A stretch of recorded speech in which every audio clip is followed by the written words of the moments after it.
Tuloy na po, minamahal, dadako na po tayo sa pag-aaral, balasalita na ating pinapain ni Jesus. Kaya minamahal, ang inihiling bilang pagbibigay galang sa balasalita po na ating pinapain ni Jesus. Tayo muna po panandali po tumayo at narito po ang binibigay po pagkakataon sa ating beloved preacher, Greg Mascarinya. Amen. Praise God. Praise the Lord. Everybody shout, praise the Lord. Puri po ating dakilang Diyos. Tayo po manalangin sa ating malapay noon. Atin pong hingin ang gabay ng ating dakilang Diyos. Tayo po samahan ng ating malapay sa pag-aaral po natin ng kanyang pong banal na salita. O mapagpalaming Diyos, ang pinakamahal po Jesus, kami po muli ay narito malapay noon sa ibalarapan. Nagpupurit ng kapasalamat malapay noon sa dakilang ginintong pribilehyo pinagkalubos sa amin. O Diyos, na kami po muli mong pinagsama-sama upang kami aming pasalamatan, sambahin ang iyong marilag at banal na pangalan. Kami po nagpapakumbaba malapay noon at himingi po ng kapatawaran sa lahat po ng pagkasala sa mga nasumpungan. Kana kami nagkulang sa patawarin mo kami, O Diyos. Hallelujah. Samahan mo kami sa maos na ito sa pag-aaral po namin ng banal na salita. Sa gana aking wala akong magagawa. Umasa lang po ng karunungan na gumula sa iyo. Ilagay mo sa aking malabi yung masalita at taglay po ang pag-iwot kapangyarihan. Pagpalaan bawat sang narito at sama-sama na yung pinapalayas. Lahat ng gawa ng kaway, demons of doubt, salili, hindrances, cast out in Jesus' name. Cast out in Jesus' name. Hallelujah! Praise the Lord. Praise the Lord. Puri po ating dakilang Diyos. Tayo po'y makaupo minamahal. At tayo po'y mag-aral ng salita ng ating malapay noon. At bago lahat, minamahal, ako muna'y nagpapaabot ng taos-pusong pasasalamat sa ating malapay Sos. At minamahal, at po'y nagpapabot ng pagpupuri, pagsamba, pagulhati. Minamahal ang mataas na pagpupuri sa ating malapay Sos lamang. At dobleng paggalang po minamahal sa ating beloved parents in the Lord. At patuloy po natin inaalala ang mga turo at aral na iniwan sa atin ating beloved Pastor Evangelista Wilstad Almeida. Ganoon rin po ating beloved Assistant Pastor Lina C. Almeida. At binabati ko rin po ang buong Almeida family at sa lahat po ng kalapong manugang at mga apo. At sa lahat po ng ating po mga beloved preachers, beloved co-workers, at sa inyo po mga minahal kong kapatiran, maging sa lahat po natin po mga live webcast viewers throughout the world. Mapagpalang gabi po sa bawat isa sa atin. Puri po ating dakilang Diyos at minamahal sa lahat po natin po mga minamahal na kapatiran dyan po sa dako po ng Kaohsiung at sila po minamahal minsan nanonood po sa ating mga webcast, minamahal din po sa Nili, minamahal sa Chongli, sa Taiwan, minimal nagpapasalamat ako sa malapay noon sapagkat ako po'y nakarating na malhati, pauwi sa dakong ito ng Pilipinas. Amen. Praise the Lord. Salamat sa malapay noon at binagyan tayo ng pagkakataon upang tayo po'y makadalaw sa ating mga kapatiran sa ibang bansa. Purihin ating dakilang Diyos at nariyan po yung mga pribilehyo na ipinagkakalob sa atin ng ating mga Diyos. Palakpakan natin ang ating malapay noon. Everybody say, praise the Lord. Mahal talagang yung pagsakay sa aeroplano ay talagang medyo talagang delikado rin. Kasi minamahal mo, once na talagang wala tayo sa malapay noon, pwede mapahamak. Pero alam natin, nasa atin lagi ang ating dakilang Diyos. Ang gabay ng malapay noon ay sumasa atin. Kaya tapat ang mga pangako ng Diyos na kailanman hindi tayo pababayaan ng ating malapay Sos. Tayo po manamal ay mag-aral ng salita ng Diyos. Basahin po natin po magiging paksa sa mga oras na ito.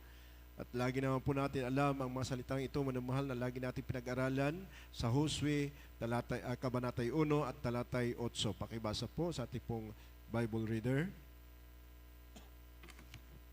Dito po sa Josue, Kapitulo 1, Talatang 8.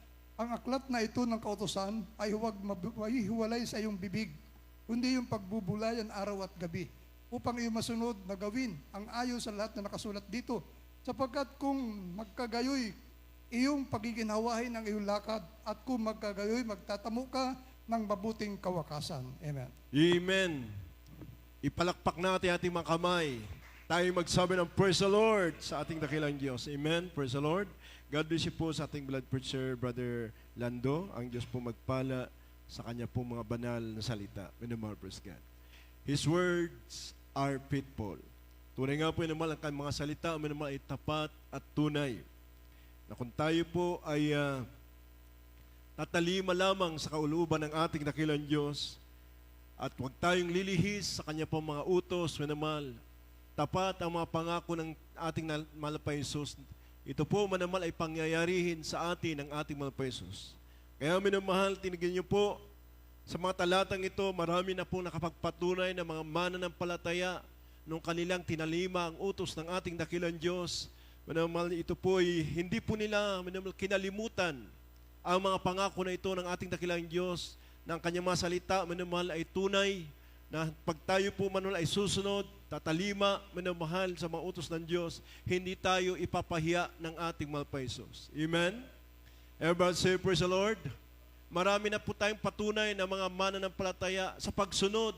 Minamahal, kahit napakabigat na pagsunod, minamahal, pero kanila pong sinisikap sundin ang kalooban ng Diyos. Naroon po yung mawawala na silang trabaho, minamahal, dahil ayaw nilang malihis sa utos ng Diyos. Minamahal, di baling mawala yung trabaho, basta matalima nila ang utos ng Diyos, sila po minamahal ay hindi po binibigo ng ating mahal na Jesus, sapagkat ang kanyang pangako, ang kanyang mga salita, minamahal, ay tapat at tunay. Amen? Everybody say, praise the Lord. Hindi sila nagpatotoo, minamahal, na sila po, minamahal, ay naghirap. Bagkos, habang itinataas po nila ang mga salita ng ating dakilang Diyos na kanilang papakinggan, kanila pong niyayakap ito, minamahal, sila man ay patuloy na pinagpapala ng ating dakilang Diyos. Amen? Everybody say, praise the Lord.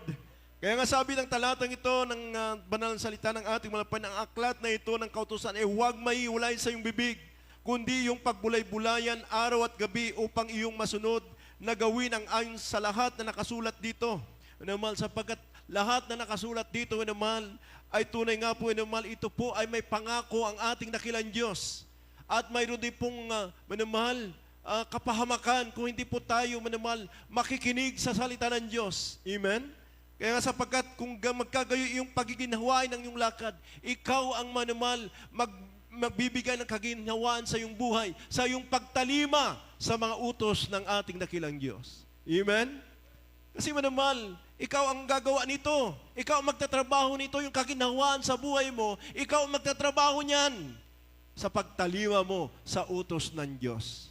At ikaw din ang magtatrabaho sa iyong kaligtasan sapagkat sinabi nga ng talatang ito, at kung magkagayon, magtatamo ka ng mabuting kawakasan.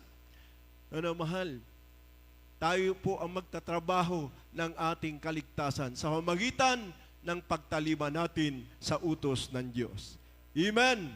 Everybody say, praise the Lord. Tingnan niyo po, minamahal, hindi po liko ang Diyos.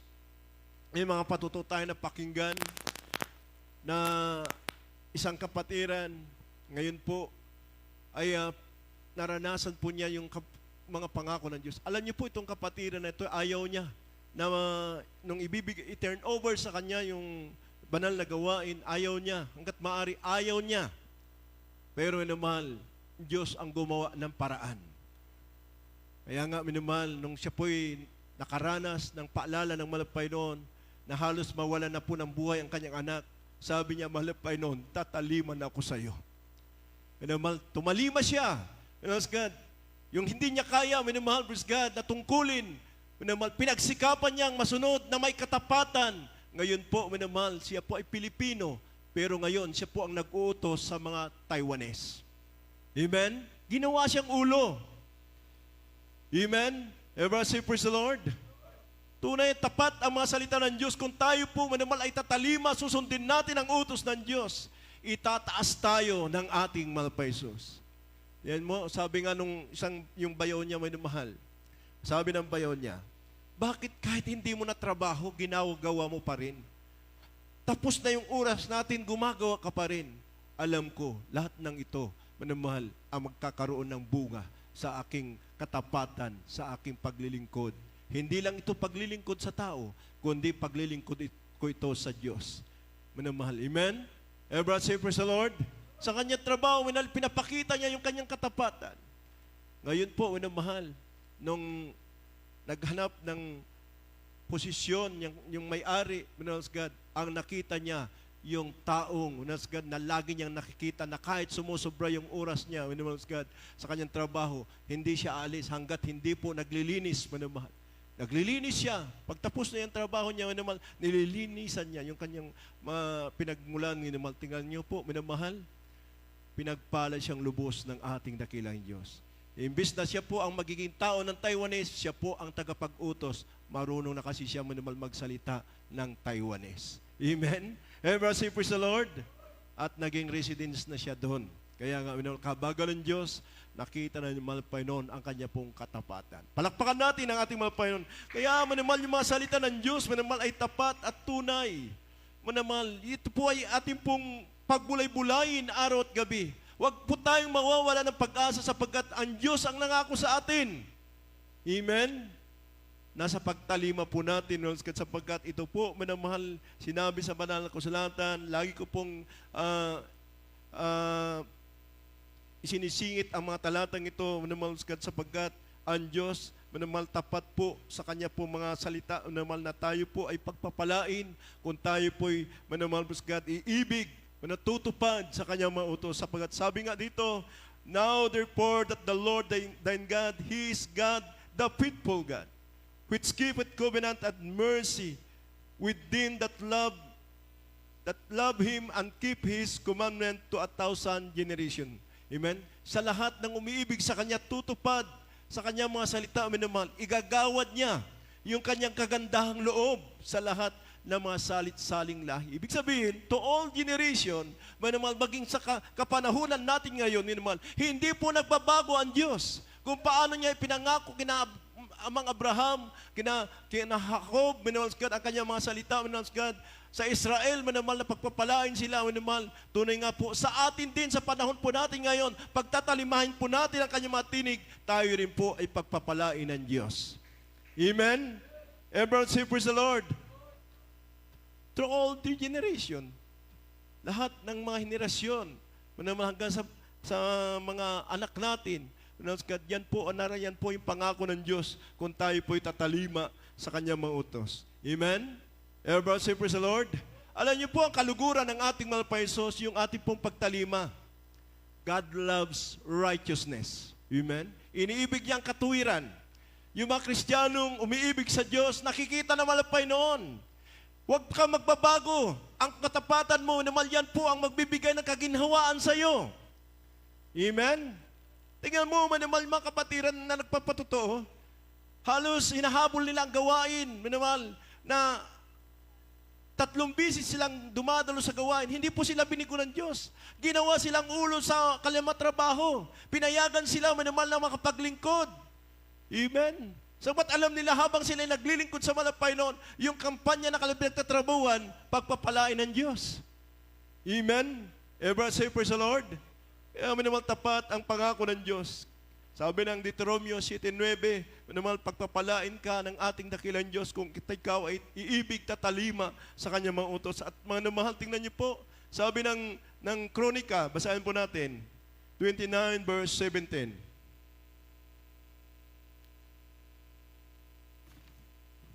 Dito po sa First Chronicles, chapter 29, verse 17. Sabi po dito,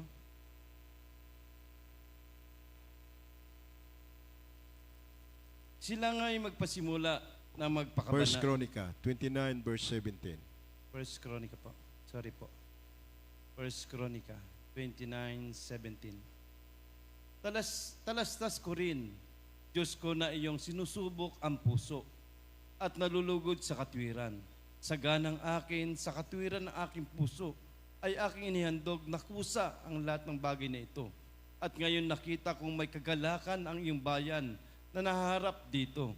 Naghahandog na kusa sa iyo. Amen. Everyone say, praise the Lord. Sino po yung nagagalak, may namahal? Yung bayan na naghahandog ng kusa.